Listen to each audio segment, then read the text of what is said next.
Hey loves, welcome or welcome back to my channel. Today guys, I'll be checking out this interesting video from Peterson, and it's titled 30 minutes to change your lives. And you guys, I'm excited for this, and if you're yet to subscribe to this channel, please consider subscribing, give this video a massive thumbs up, comment, share, and all that good stuff. And without much ado, let's see what Peterson has for us in this video. What sort of life would you have to have so that you could bear your suffering nobly? That's a good question to ask yourself. Yeah. Now, and so we have people just write for 15 minutes. If you could have what you wanted, needed, what might that look like? And there's an instruction there too, is do it badly. Because what the hell do you know? And besides, your vision's going to change as you progress through your life. And so you're not going to get it done perfectly, but that's okay.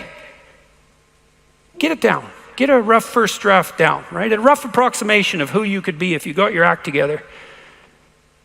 Not who other people think you should be, you know? Although that might enter into it because you don't want to be completely...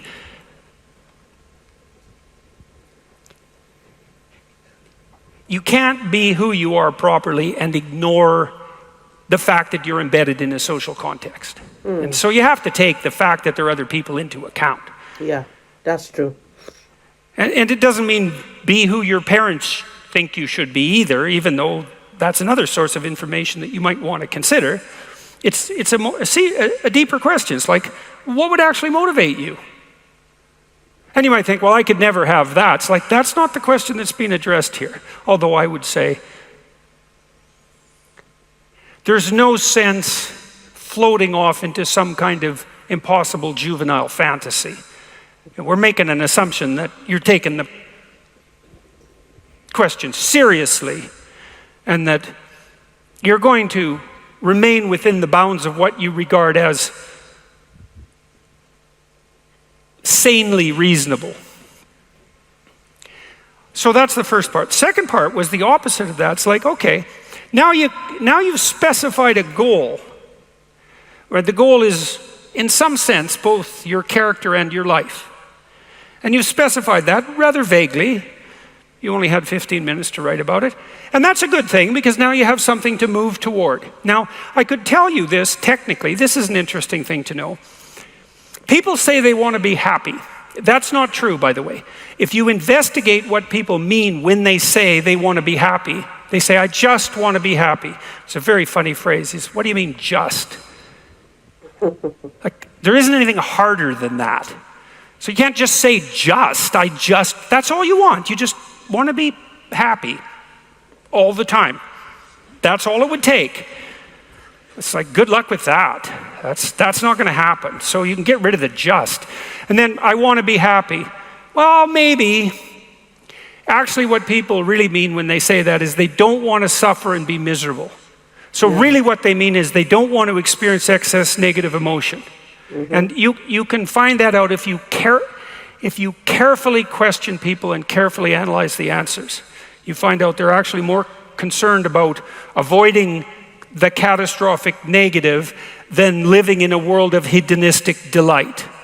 Now, you also find that while avoiding the catastrophic tragedy, they wouldn't mind having a little bit of hedonistic delight. And so some happiness is interleaved in there. Then you might ask yourself, to the degree that people do want hedonistic delight when they're being happy, what does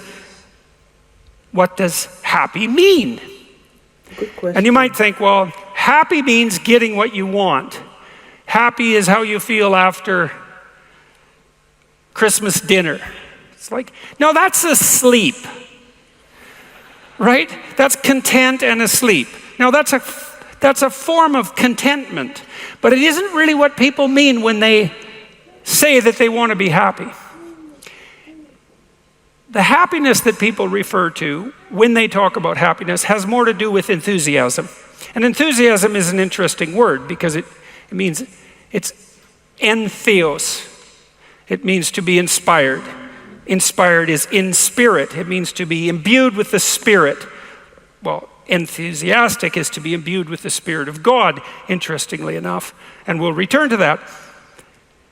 When do you experience the... Wow, you guys, what are your thoughts on this particular topic? Jordan Peterson is saying nothing but the truth. And I want to throw this question out to you guys. When you say you want to be happy, let me know what you mean by that. What state do you want to be in? Leave it in the comment section down below, and let's continue watching, you guys. It's the positive emotion that's associated with happiness. The answer is not when you've attained a goal, but when you're pursuing one. So you're set up. Your positive emotion is associated with movement forward. You could say that your positive emotion is the psychological equivalent of forward movement, just as your negative emotion is the psychological equivalent of freezing or retreating. And so your emotions are very tightly tied to your action. Freeze, retreat, negative. Advance towards a goal, positive. No goal, no positive emotion. Now, if you don't remember anything else from tonight, that's a good thing to remember. No goal, no positive emotion. A corollary of that as well is no goal, confusion. So no goal not only means no positive emotion, it also means confusion, and confusion means anxiety and dread. And so a life without a goal is confusing and hopeless. And that begs a question, what should the goal be? And that's partly what we're trying to establish. You wrote for 15 minutes, you try to develop a vision for your life. Now you have something to move toward. That sets up the precondition for potential positive emotion and happiness. That's true. What else do you need to motivate you? Well, how about negative emotion?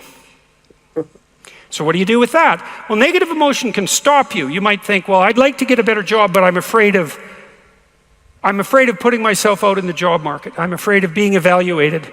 I'm afraid that if I tried something more difficult, I might fail. Then you have your negative emotion opposing you, right? It's anxiety is stopping you. And fair enough, because there are things to be anxious about.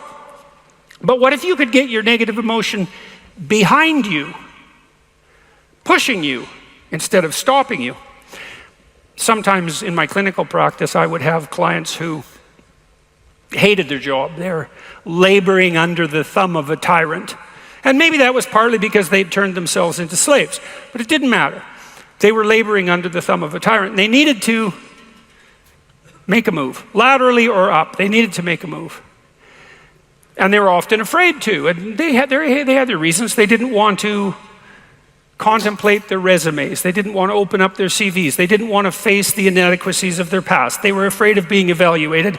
They were afraid of being rejected. They didn't know how to negotiate. They didn't know how to conduct themselves in an interview.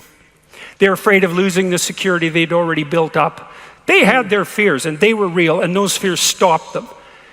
But they'd come to me and say, oh my God, I'm so miserable. My life is so miserable. And we'd take that apart. And one of the reasons was because they were laboring under the thumb of a tyrant.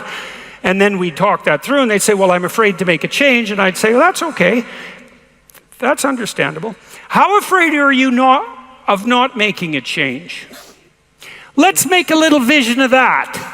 You're 35, you hate your job. What's the consequence? You're not motivated, you don't want to get out of bed in the morning, you're starting to get depressed, you're getting bitter, you're getting resentful, you're getting cynical, you're amotivated at work, you're not doing a very good job, and you're starting to shrink.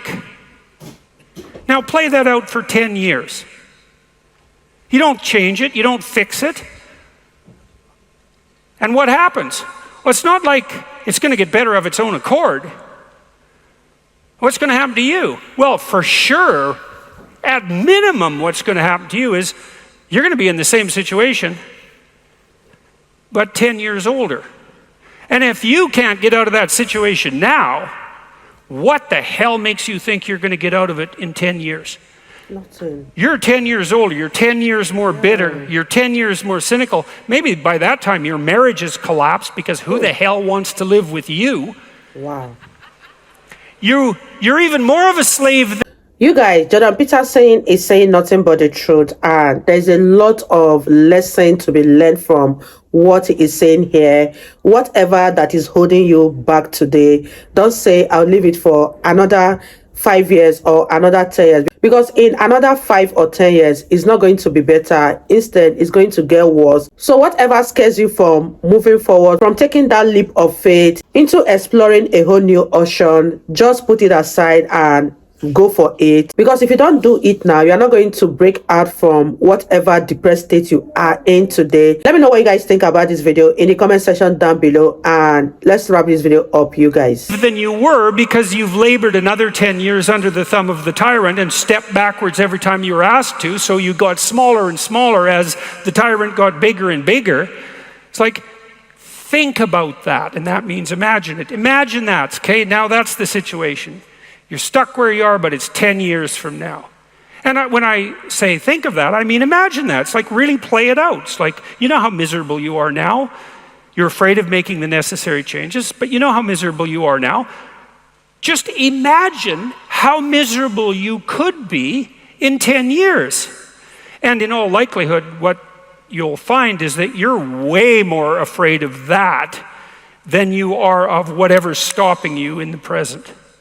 It's really useful to know what your own particular brand of hell might be. And so one of the things we do in this writing exercise is have people do the reverse. It's like, okay, so imagine now, 5 years from now, you've let whatever temptations you're particularly susceptible to have the upper hand.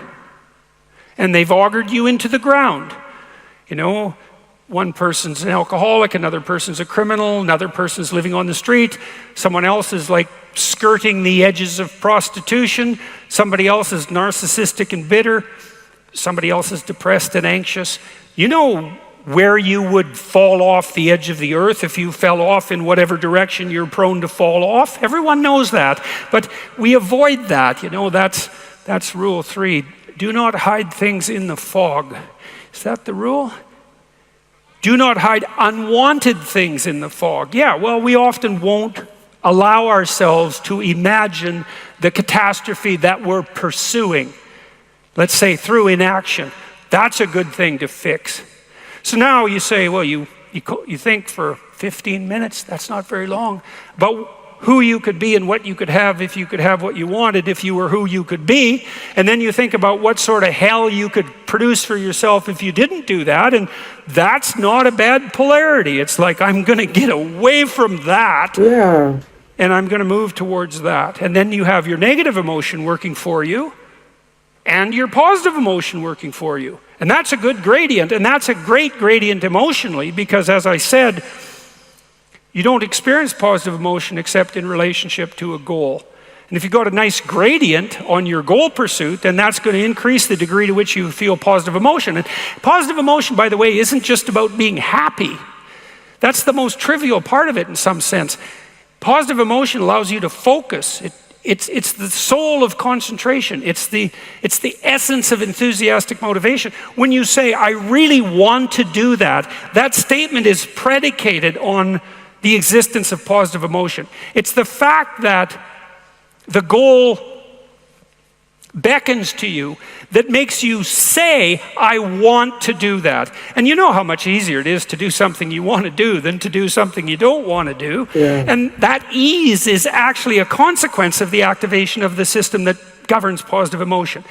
And you might ask yourself, well, how powerful a system is that? And I would say, well, almost all of the drugs of abuse that people are most prone to abusing are abused because they activate the positive emotion system. So cocaine, methamphetamine, heroin is also a painkiller, but it has a psychomotor stimulant element. That's the technical term for the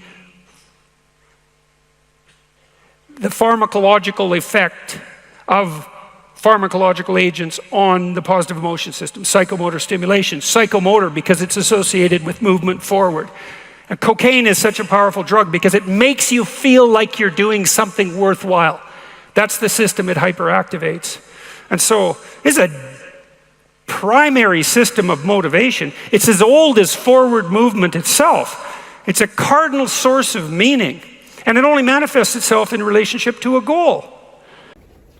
Wow, you guys, that was such an interesting one from Jordan Peterson. I really enjoyed reacting to him. Let me know your thoughts on this video. Leave them in the comment section down below, and I'll see you all in my next video. Bye, guys.